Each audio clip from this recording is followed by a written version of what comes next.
नमस्कार, आप देख रहे हैं स्ट्रीट बज।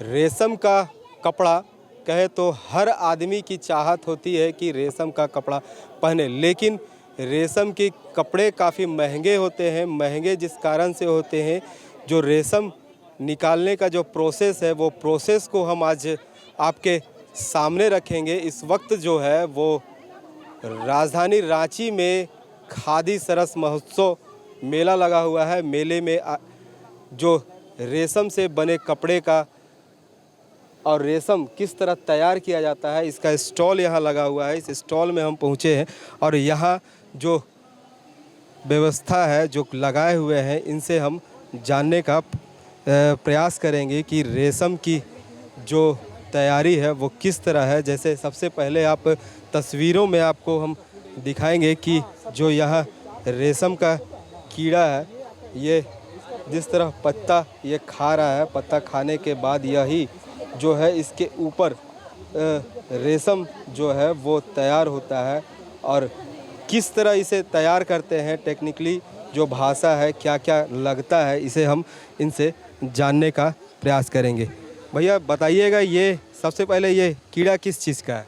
ये हमारा सिल्क का कीड़ा है, जिसको बोलते हैं ईरी का सिल्क। टोटल यदि देखा जाए तो सिल्क का जो वेराइटी जो होता है ना, 4 प्रकार का होता है। एक ईरी का होता है, तसर होता है, मलबेरी होता है, मुगा होता है। लेकिन जो भी आप जिसको जो बात कर रहे हैं जिसके बारे में, ये ईरी का सिल्क है। ईरी का सिल्क को यदि आप जानना है तो इसका एक साइकिल होता है। नाम भी ईरी होगा? ईरी सिल्क ही है, ये नाम जाना था, ईरी सिल्क से ही जाना जाता है। ईरी सिल्क के लिए इसका यहाँ पे आप देखेंगे तो सिल्क कैसे बना, ये सिल्क वार्म है। चूँकि ये वार्म है, कीड़ा है, लेकिन ये सिल्क प्रोडक्शन करता है, इसलिए इसका सिल्क वार्म नाम हो गया है। तो यदि आप इसको देखेंगे तो सबसे पहले ये इसका ये मौत है, तितली जिसको बोलेंगे। यहाँ पे ये ईरी का सिल्क वर्म है, ये मौत है, ये जिसको तितली बोलता है आदमी लोग आम भाषा में। और उसका ये कुकुन है। सबसे पहले क्या होता है कि ये कुकुन से बाहर निकला, ये मौत के बाद क्या होगा, मैटिंग करता है। मैटिंग करने के बाद एग रिलीज करता है। से एग रिलीज करेगा तो इस फॉर्म में रहेगा। फिर ये क्या करता है, एग रिलीज होने के बाद ये अंडा जो है 8 से 10 दिन के बाद में हैच करता है। हैच करने का मतलब उससे अंडा से बाहर कीड़े निकलते हैं। ये इसका निकलने के बाद first stage, second, third, fourth, इस तरह से निकलने के बाद फाइनल जब जाता है तो कुकुन बनाता है, जो इस फॉर्म में।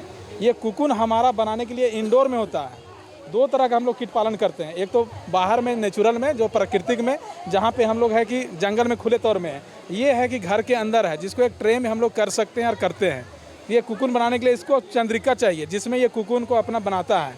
यहाँ पीछे था लेकिन हटा दिया गया, दिखा देंगे आपको। देखिए उधर पीछे दिखा सकते हैं आप, वहाँ पे वो चंद्रिका है जी, उसमें वो कुकुन बनता है। उस तरह का जब कीड़ा पक जाता है हमारा ये कीड़ा, तो फिर उसको हम लोग उसमें रख देते हैं, उस ट्रांसफ़र कर देते हैं, ताकि वहाँ पे वो घर बनाने में उसको सुविधा हो। दोनों तरफ से अपना जो सिल्क निकालता है उसको एक दूसरे को टच करे, अटैच करके वो बनाता है। फिर वहाँ पे बनने के बाद कंप्लीट हो जाएगा, फिर वहाँ से हम लोग हटाते हैं। फिर वो पोस्ट कुकुन एक्टिव खुले में रखे तो इस तरह का जो नहीं, खुले ये इसमें नहीं होगा। ईरी का प्रोडक्शन यदि इसमें हम करेंगे नेचुरली होगा, लेकिन यदि हम कमर्शियल व्यू में करेंगे तो ऐसा नहीं होता, क्योंकि ये इंडोर होता है। लार्ज स्केल में यदि आप करना चाहते हैं तो इसको अंदर में एक सिस्टमेटिक प्रोसेस के थ्रू से करना पड़ेगा आपको।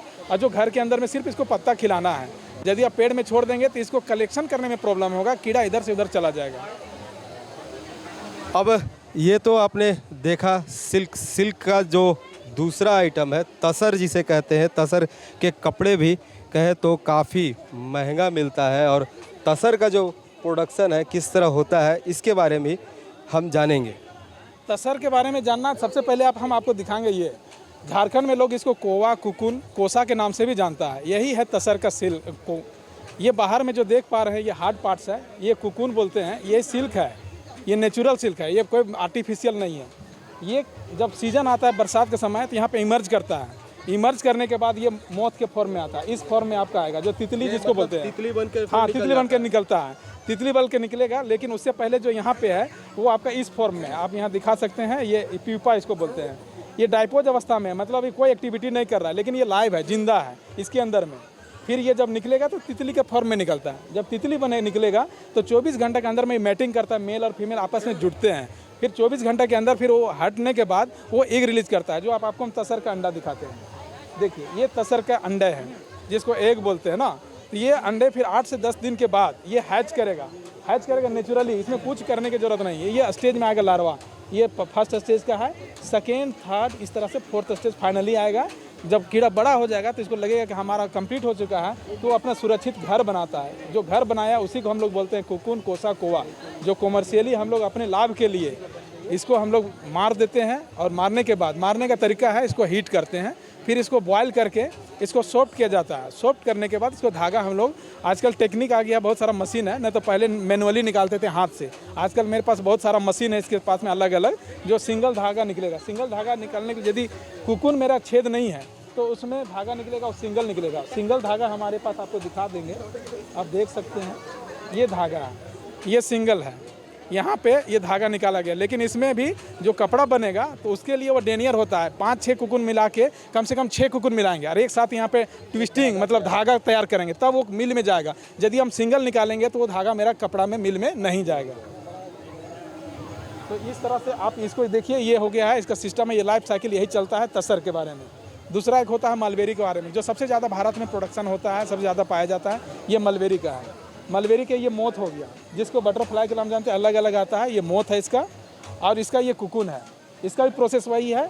यहाँ से कुकुन से बाहर निकलता है, निकलने के बाद वो एग देता है। एग यहाँ पे आपको हम दिखाना चाहेंगे।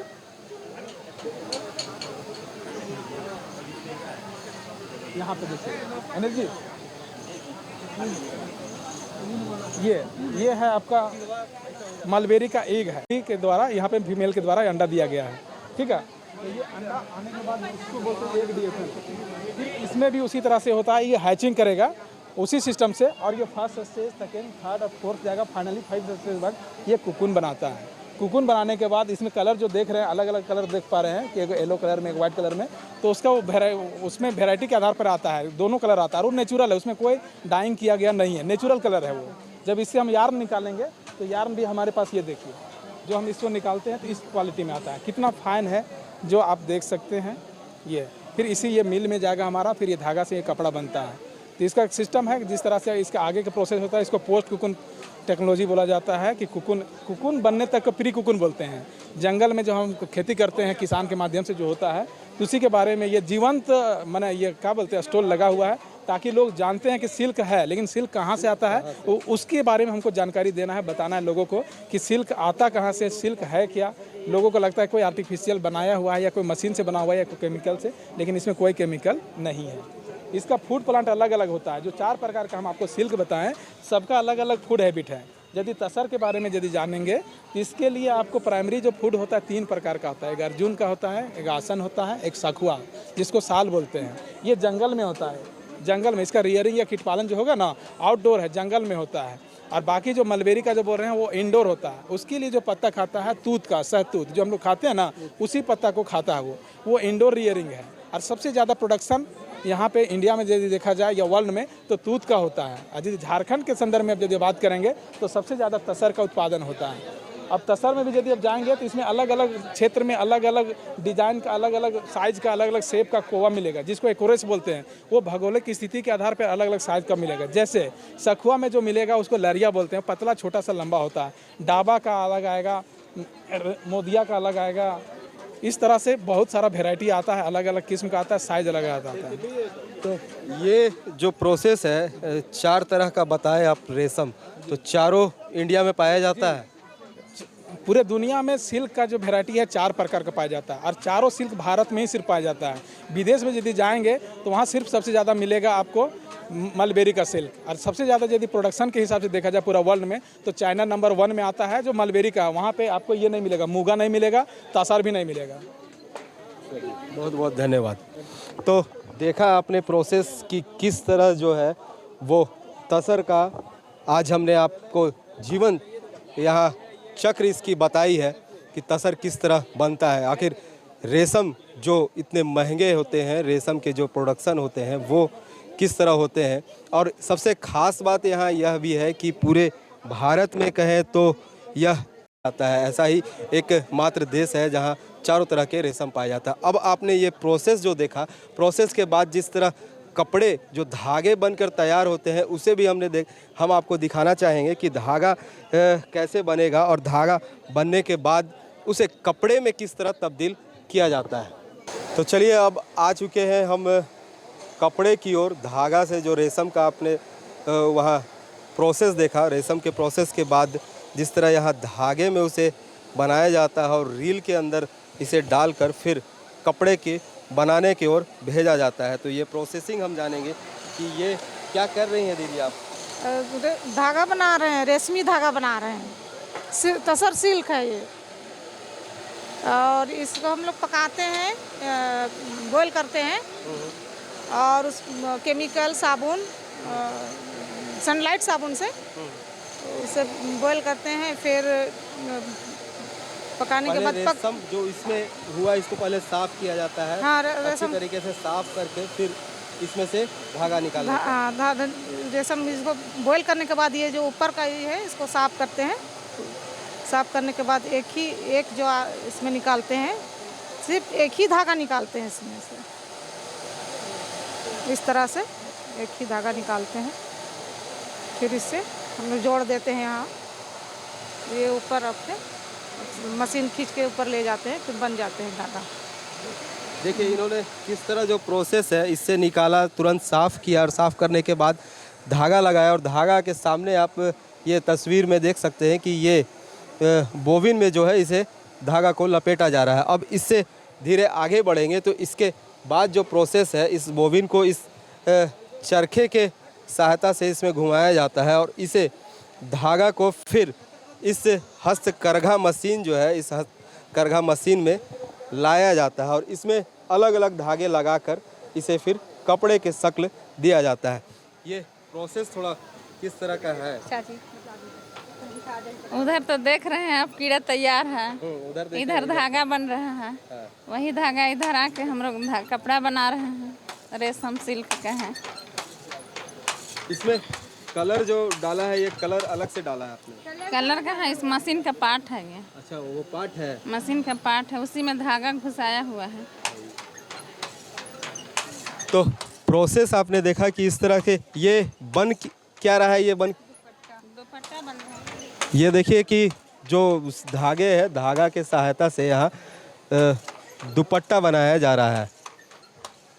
तो इस तरह का प्रोसेस आपने देखा कि कितना लंबा जो है ये तसर का जो है वो प्रोसेस है। तो आपको हमने दिखाया कि सिल्क के जो कीड़ा है, कीड़ा से लेकर ये कपड़े बनने तक का प्रोसेस आपको पूरा हमने दिखाया कि किस तरह ये कपड़ा तैयार होता है, और इसी जो मेहनत है, इसके पीछे जो टाइम लगता है, इसके कारण ही यह महंगा कपड़ा बिकता है। इसी तरह के खबरों देखने के लिए हमारे साथ बने रहिए। रांची से स्ट्रीट बज के लिए जयंत कुमार।